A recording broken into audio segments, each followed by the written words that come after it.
heard my entitled wife planning to give away my gaming setup and move her parents into our house. She went pale and left crying when I caught her in the act. I have been married to my wife Emma for 4 years. I decided to get my master's in Japanese to help me gain more career opportunities. My wife thought it was a silly idea and said she wouldn't be funding it, so then we decided to keep our finances separate. It wasn't a big deal since I was still working anyway. I just had less free time. So she was making more than me during this time. It paid off and I recently landed a high-paying job. I've been wanting to get into gaming, so I invested in computer parts costing around $1,500. Once I took the parts out of the box, my wife noticed the receipt and asked how I could be so irresponsible with my money. She assumed I still made the same amount, but when I told her that I made triple that amount, she began giving me the silent treatment. During this time I began to notice my things were going missing. I wanted to go fishing with some friends one time, and when I was looking for my rods she must have noticed and said she had given them to her uncle. I told her not to take my stuff without asking, but didn't mind too much because they were old. So I just bought some more. Another time I was about to go to the gym and I was looking for my pre-workout. I always keep 3 jars. I asked my wife when she got home from work and she said she gave them to her cousin. I asked her to reimburse me because they cost $50 a jar. She said I made enough to replace them and just ignored me for the rest of the day.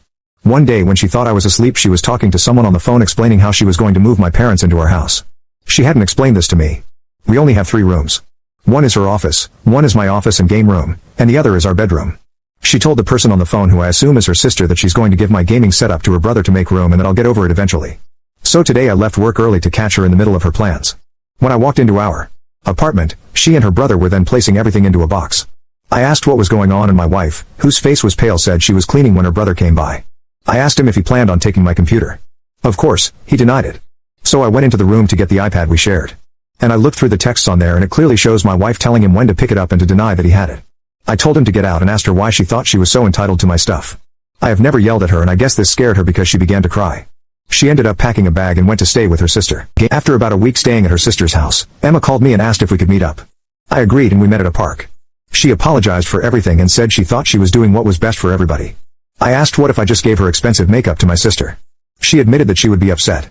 I then asked why did she think it would be any different for me. She didn't have a reason and her sister told her how unfair she was being to me. We decided to give it another chance and she moved back in. It was going well until she started moving her things into my office. I asked her what she was doing and she explained how she needed the room for her parents. I told her no and that's not happening. I grabbed her things and placed them back into her office.